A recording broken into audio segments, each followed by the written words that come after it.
नमस्ते दोस्तों, मैं विकास बोपिनवार फार्मा नोट्स के इस यूट्यूब चैनल में आप सबों का स्वागत करता हूं। आज के इस वीडियो लेक्चर में हम जी पैट संडे क्विज के पार्ट 57 को देखने जा रहे हैं। तो चलिए इस सेशन के शानदार क्वेश्चंस को डिस्कस कर लेते हैं। देखो यहाँ पे पूछा है, which of the following drug can selectively inhibits cholesterol absorption in small intestine. Small intestine में से कोलेस्टेरॉल के ऑब्सॉर्प्शन को कौन सेलेक्टिवली रोक देता है, इनहिबिट करता है, ऐसा ड्रग बताना है हमें। ऑप्शन में देखिए, नियासिन, फेनोफाइब्रेट, रोसुवास्टैटिन या फिर एजेटिमाइब। तो इन सारे एंटी हाइपरलिपिडेमिक ड्रग में से सही जवाब क्या होगा दोस्तों? ये ऑप्शन डी इजेटिमाइब ड्रग सही होगा, जो स्मॉल इंटेस्टाइन में से कोलेस्टेरॉल को एब्सॉर्ब करने से रोक देता है। ठीक है, बात करेंगे नियासिन की, तो ये लाइपोलाइसिस से काम करेगा। फिनोफाइब्रेट की बात करेंगे तो ये लाइपोप्रोटीन लाइपेज की एक्टिविटी को बढ़ा करके काम करेगा। रोसुवास्टैटिन जो है ये एचएमजी को ए रिडक्टेज एंजाइम इनहिबिटर होता है दोस्तों। ठीक है, इसको हम आखिरी में इस वीडियो के बात करेंगे सारे ड्रग्स की मैकेनिज्म ऑफ एक्शन को अच्छे से। नेक्स्ट क्वेश्चन है यहाँ पे, which bile acid sequestrant does not impair absorption of fat soluble vitamins, जो कि ADE के होते हैं, फैट soluble विटामिन होते हैं, फड़के के नाम से याद रखो, और बाकी जो बचे हैं वो वाटर soluble विटामिन होते हैं। तो ऐसा कौन सा बाइल एसिड सिक्वेस्ट्रेंट है, बाइल एसिड रेजिन्स है, जो कि इन विटामिन के एब्सॉर्प्शन में इम्पेयर नहीं करता है ना, नहीं, नॉट बोला है। तो ऑप्शन देखिए, कोलेस्टारामाइन, कोलेस्टिपॉल, कोलेसिबलाम या फिर ऑल ऑफ द अबो। तो ऐसा कोई सिक्वेस्ट्रेंट है, बाइल एसिड सिक्वेस्ट्रेंट, जो इनके इम्पेयरमेंट में, इन विटामिन के फैट सॉल्युबल विटामिन के एब्सॉर्प्शन में इम्पेयरमेंट ना करता हो। तो इसका जवाब क्या होगा दोस्तों? ये सही होगा, कोलेसिबलाम।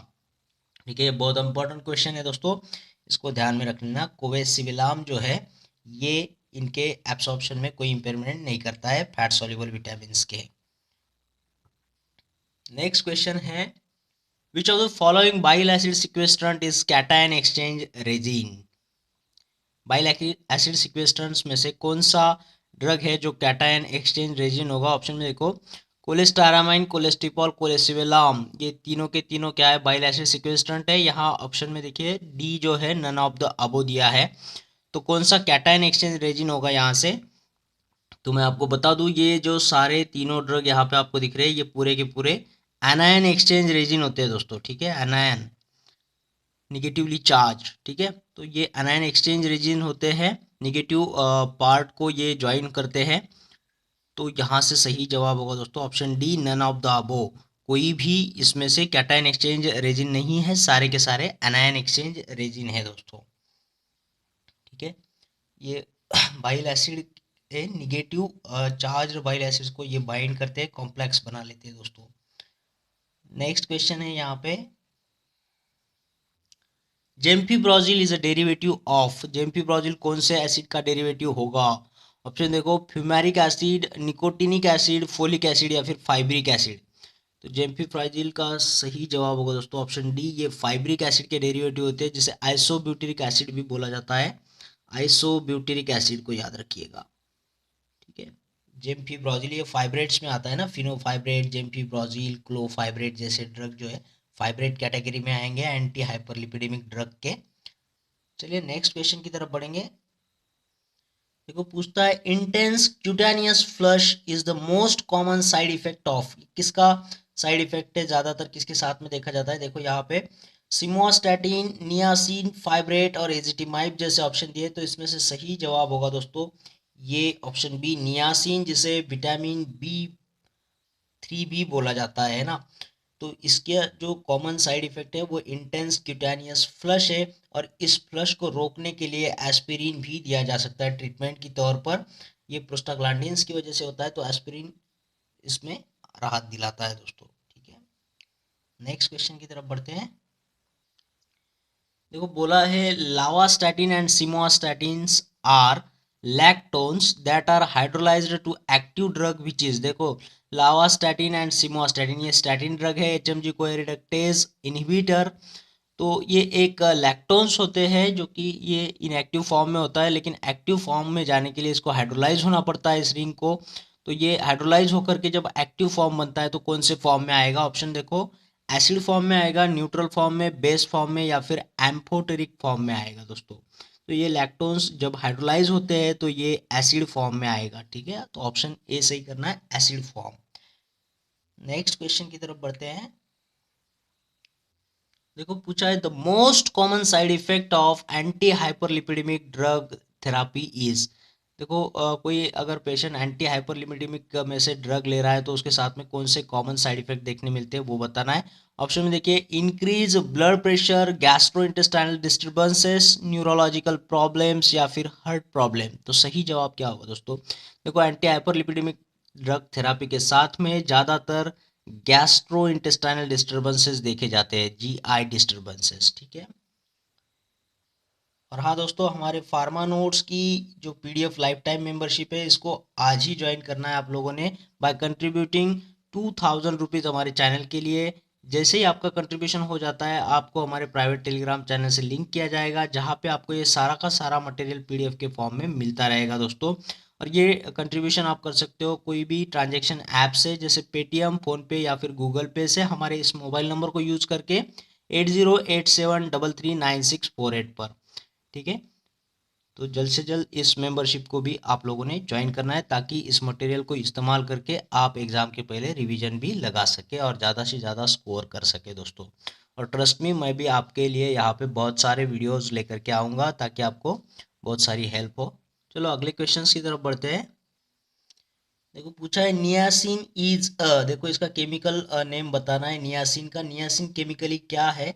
ऑप्शन देखो, pyrimidine 3 carboxylic acid, pyridine 3 carboxylic acid, pyrimidine 2 carboxylic acid, या फिर पिरीडीन 2 कार्बोक्सिलिक एसिड। तो सही जवाब क्या होगा दोस्तों? तो इसका सही जवाब होगा दोस्तों, देखो यहाँ पे हम स्ट्रक्चर बना लेते हैं। तो ये इस टाइप का इसका स्ट्रक्चर होता है नियासिन का, जिसे निकोटिनिक एसिड भी बोला जाता है। इस टाइप में इसका स्ट्रक्चर होगा। अगर नंबरिंग देंगे इस रिंग को 1 2 और यहाँ पे 3 आएगा, 3 पे ये कार्बोक्सिलिक एसिड ग्रुप अटैच है इसे। और सिंगल नाइट्रोजन होता है 6 मेंबर रिंग में, तो उस रिंग का नाम होता है दोस्तों पिरीडीन, ठीक है। तो सही जवाब क्या होगा हमारा? ऑप्शन बी सही होगा, पिरीडीन 3 कार्बोक्सिलिक एसिड। देखो बहुत बार हम एक दूसरे के साथ में बात करते हैं, लेकिन अगर हम वहाँ से चले जाते तो हमें पूछा जाता है कि उसने क्या पहना था, तो हमें अक्सर पता नहीं होता है कि उसने कौन से कलर के कपड़े पहने होते हैं, या फिर हमारे बीवी भी क्या पहनती है, कौन से कलर की साड़ी पहनती है। बहुत लोगों की बीवी होती है, तो वो लोग भी नहीं बता पाते कि उनके बीवी ने कौन से कलर की साड़ी पहनी होती है। तो ऐसे ही होता है, हम जब पढ़ते हैं ना, तो ये छोटी छोटी चीज़ों को हम पढ़ लेते हैं, लेकिन वो हमारे नज़र से छूट जाती है, हम उसको पकड़ नहीं पाते, और उसी पे सवाल जब बनता है तो ये आसान सवाल भी हमें एग्ज़ाम में बहुत मुश्किल लगता है, बहुत कंफ्यूज लगता है दोस्तों, ठीक है। तो ध्यान रखिएगा, पढ़ते वक्त छोटी छोटी चीज़ों को भी आप ध्यान में रख सके। नेक्स्ट क्वेश्चन है यहाँ पे, देखो fibrates acts by increasing the expression of enzyme lipoprotein lipase through the receptor. देखो फाइब्रेट्स का मैकेनिज्म ऑफ एक्शन पूछा है। वो बोलता है कि ये एक्ट कर रहा है लाइपोप्रोटीन लाइपेज की एक्टिविटी को बढ़ा करके, लेकिन कौन से रिसेप्टर इसमें इन्वॉल्व होते हैं? तो ऑप्शन में देखो क्या दिया है, PPAR delta, PPAR gamma, PPAR beta, या फिर पीपीएआर अल्फा। ये पीपीएआर क्या है? देखो लॉन्ग फॉर्म इसका पेरोक्सिसोम प्रोलिफरेटर एक्टिवेटेड रिसेप्टार्स होते हैं। तो इसके यहाँ पे अलग अलग फॉर्म दिए हैं, तो फाइब्रेट्स के लिए कौन सा फॉर्म सही होगा दोस्तों? तो ये ध्यान में रखिएगा, मैंने इसको कई बार बताया भी है। पीपीएआर अल्फा जो होता है वो फाइब्रेट्स के लिए होता है। अल्फा अल्फा बोलते हो तो उसमें फा आता है ना, तो यानी फाइब्रेट के साथ में रिलेट कर लेना उसको, ठीक है। तो ये फाइब्रेट, अल्फा फाइब्रेट, तो फाइब्रेट कहाँ आएंगे? एंटी हाइपरलिपिडेमिक ड्रग्स में आते हैं फाइब्रेट। तो वो पीपीएआर अल्फा के साथ में काम करते हैं, जिसमें जेम्फीब्रोजिल, फिनोफाइब्रेट, कोफ्लाइब्रेट जैसे ड्रग आते हैं। बात करेंगे इस ग्यामा की, PPAR gamma, peroxisome proliferator activated receptor gamma. Gamma में ग आता है, तो यहाँ पे ग्लिटाजोन जैसे ड्रग होते हैं वो इसके रिलेटेड होते हैं, जो थायाजोलिडिन डायोन्स कैटेगरी में आएंगे। आपको पता होगा ये एंटी डायबिटिक ड्रग्स आते हैं, इसमें रोसी ग्लिटाजोन, पियो ग्लिटाजोन जैसे ड्रग आते हैं, ये ग्यामा से काम करेगा दोस्तों, ठीक है। जो डायबिटिक पर्सन है उसे गम है, ग्यामा है ना, और जो एंटी हाइपरलिपिडेमिक वाला है उसे यहाँ पे जिसे हाइपरलिपिडेमिया हो वो अल्फा के साथ में जाएगा। बहुत अच्छा सवाल बन सकता है इस पे एग्जाम के लिए, तो ध्यान में रखिएगा, आपका गलत नहीं होना चाहिए दोस्तों। नेक्स्ट क्वेश्चन है, drug of choice for the patients with raised triglycerol TGs level whether और not cholesterol levels are also raised. देखो, ऐसा ड्रग ऑफ चॉइस बताना है उस पेशेंट के लिए जिसमें टीजी तो बढ़ा हुआ है, लेकिन उसमें उसके साथ में कोलेस्टेरॉल की लेवल कुछ भी हो, चाहे बढ़ी हुई हो या फिर ना बढ़ी हुई हो, तो इसका कोई लेना देना नहीं है। लेकिन टीजी अगर बढ़ा हुआ है उसके साथ में, तो कौन सा ड्रग ऑफ चॉइस इस्तेमाल करोगे आप? यहाँ पे देखो, ऑप्शन फिनोफाइब्रेट, जेम्पिप्रोजिल, बेजाफाइब्रेट या फिर क्लोफाइब्रेट। तो इसमें सही जवाब क्या होगा दोस्तों? तो ये जेम्पिप्रोजिल है। ये टाइप 3 एंटी हाइपरलिपिडेमिया में भी ये बहुत खास ड्रग है, बहुत अच्छा ड्रग है जेम्पिप्रोजिल। तो इस कंडीशन के लिए तो ये ड्रग ऑफ चॉइस ही है, ठीक है। नेक्स्ट क्वेश्चन यहाँ पे देखते हैं, टाइप पर है। देखो, पूछा है, in which type of hyperlipidaemia the drug therapy is not effective. ऐसा कौन सा हाइपरलिपिडेमिया का टाइप है जिसमें कोई भी ड्रग इफेक्टिवली काम नहीं कर पाता है? ऑप्शन में तो सारे दिए, type 1, type 2, type 3, type 4, type 5। तो इसका सही जवाब होगा दोस्तों, ये टाइप 1 में कोई भी ड्रग इफेक्ट नहीं देता है। इसको हमें डाइट के भरोसे ही ठीक करना होता है, क्योंकि इसमें क्या होता है, चाइलोमाइक्रॉन्स बढ़ जाते हैं दोस्तों। इसमें खास करके चाइलोमाइक्रॉन्स जो होते हैं ना, ये बढ़ जाते हैं, इसकी वजह से ये हाइपरलिपिडीमिया होता है। तो चाइलोमाइक्रॉन्स को अगर डिक्रीज करना है तो आपको क्या करना होता है, फैट जिसमें कम हो ऐसा ही डाइट रखना होता है ना, लो फैट वाला डाइट रखेंगे तभी जा कर के इसमें हमें राहत मिलता है। आप लोगों ने इस सारे टाइप्स के बारे में भी जानकारी रखनी है, हम इसके रिलेवेंट भी एक वीडियो लेकर के आएंगे ताकि आपको सारे टाइप्स भी अच्छे से याद हो जाए, ठीक है। चलिए नेक्स्ट देखते हैं, हाइपरलिपिडीमिया में कौन कौन से ड्रग आते हैं और उनका मैकेनिज्म ऑफ एक्शन भी देखेंगे। देखो, हाइपरलिपिडेमिया को ट्रीट करने के लिए जो ड्रग इस्तेमाल करेंगे उसे एंटी हाइपरलिपिडेमिक ड्रग बोलेंगे, जिसमें कि फर्स्ट कैटेगरी जो है सबकी जानी मानी एचएमजी कोए रिडक्टेज इनिबिटर। इसका फुल फॉर्म भी आपको पता होना जरूरी है, क्या है, 3 हाइड्रोक्सी 3 मिथिल ग्लूटारिल कोएंजाइम ए। तो दोनों जगहों पे 3 3 ही है, तो इस पर भी क्वेश्चन बन सकता है दोस्तों। 3 hydroxy 3 methyl glutaryl coenzyme A reductase inhibitor, जिसके एग्जाम्पल सारे के सारे स्टैटिन्स होते हैं।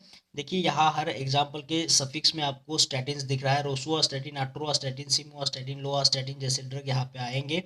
इसका मैकेनिज्म ऑफ एक्शन देखो तो ये कोलेस्ट्रॉल सिंथेसिस की जो रेट लिमिटिंग स्टेप है उसे ही इनिबिट करता है। जैसे एचएमजी कोए से मेवालोनिक एसिड बनेगा और उससे फिर कोलेस्ट्रॉल बनेगा, तो ये मेवालोनिक एसिड को ही बनने से रोकता है। यहाँ पे देखिए, ये एचएमजी कोए रिडक्टेज काम कर रहा है जिससे ये मेवालोनिक एसिड बन रहा है, तो यहाँ पे ये स्टैटिन इनिबिट करते हैं। ये रेट लिमिटिंग स्टेप होती है कोलेस्ट्रॉल सिंथेसिस में।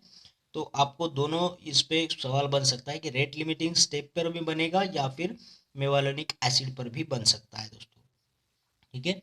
तो कोलेस्ट्रॉल सिंथेसिस के वक्त इंटरमीडिएट जो एसिड बनता है वो मेवालोनिक एसिड होता है। नेक्स्ट कैटेगरी कौन सी आएगी इस एंटी हाइपरलिपिडेमिक ड्रग में? तो नियासिन आएगा। नियासिन का दूसरा नाम निकोटिनिक एसिड होता है, इसे विटामिन B3 बोला जाता है, और इसका नाम है पिरिडीन 3 कार्बोक्सिलिक एसिड, केमिकली नाम, ठीक है, केमिकल नेम है इसका। इसकी मैकेनिज्म ऑफ एक्शन हमने आपको बताया कि ये लाइपोलाइसिस को इनिबिट करके काम करता है एडिपोज टिश्यू के अंदर, ठीक है। यहाँ पे आप डायग्रामेटिकली समझ सकते हैं, ये एडिपोज टिश्यू है और ये लीवर है। देखो, एडिपोज टिश्यू में क्या होता है, ट्राइग्लिसरॉल का लाइपोलाइसिस होकर के फ्री फैटी एसिड्स बनते हैं, है ना। तो इसी को लाइपोलाइसिस बोलता है, लिपिड को ब्रेक डाउन करा जा रहा है यहाँ पे, लाइपोलाइसिस, ठीक है। तो इसी स्टेप को इनिबिट किया जाता है नियासिन के द्वारा।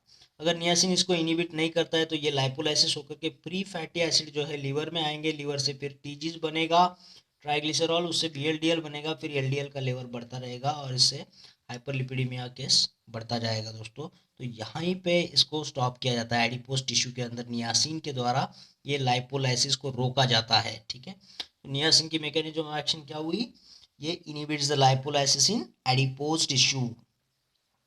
एडिपोज टिश्यू का कलर कौन सा होता है वो भी आप लोगों ने कमेंट बॉक्स में लिखना है दोस्तों। नेक्स्ट यहाँ पे क्वेश्चन है, बाइल एसिड सिक्वेस्ट्रेंट, ये एक एनायन एक्सचेंज रेजिन होते हैं, हमने अभी एक क्वेश्चन में देखा। इसमें कोई कैटायन एक्सचेंज रेजिन तो नहीं है, एनायन एक्सचेंज रेजिन होते हैं। सारे एग्जांपल भी देखने हमने, कोलेस्टारामाइन, कोलेसिवेलाम और ये कोलेस्टिपॉल जैसे। अब इसकी मैकेनिज्म ऑफ एक्शन क्या है दोस्तों कि ये lowers the amount of bile acids returning to the liver via enterohepatic circulation. जो कि एंटेरोहेपेटिक सर्कुलेशन से जो बाइल एसिड रिटर्न जा रहा है लीवर की तरफ, उसे रोका जाता है। देखिए यहाँ डायग्रामेटिकली समझते हैं, ये लीवर है, ये इंटेस्टाइन है।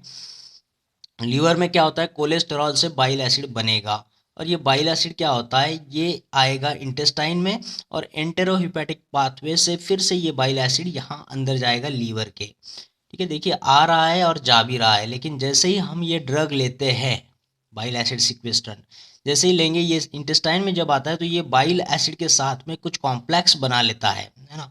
तो जब ये कॉम्प्लेक्स बन जाता है तो इसका यहाँ से फिर वापस जाना मुश्किल हो जाता है दोस्तों, ये वापस नहीं जा पाता।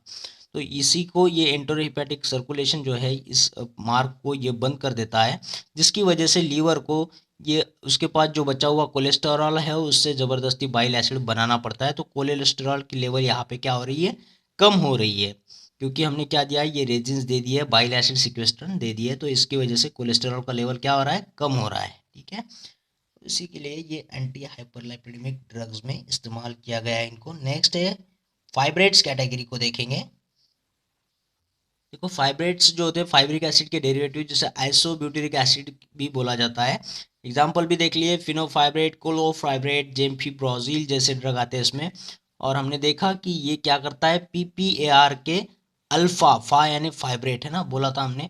तो ये पेरोक्सिसोम प्रोलिफरेटर एक्टिवेटेड रिसेप्टर्स के थ्रू काम करता है और इसका जो मेन एक्शन क्या है, ये लाइपोप्रोटीन लाइपेज को प्रोमोट करके काम करता है दोस्तों। इसकी एक्शन को बढ़ा देता है ताकि VLDL जो है वो फ्री फैटी एसिड में कन्वर्ट होता रहे और VLDL का लेवल कम होता रहे दोस्तों।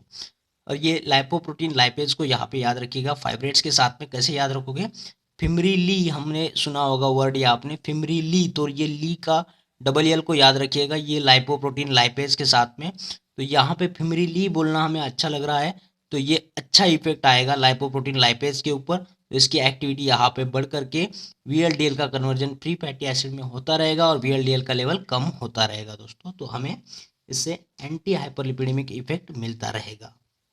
ठीक है, तो आशा करता हूँ आपको ये सारे क्वेश्चंस अच्छे लगे होंगे, ये सेशन पसंद आया होगा। और अगर ऐसा हुआ है तो इस वीडियो को लाइक करना है, शेयर करना है और कमेंट बॉक्स में कमेंट ज़रूर करना है दोस्तों।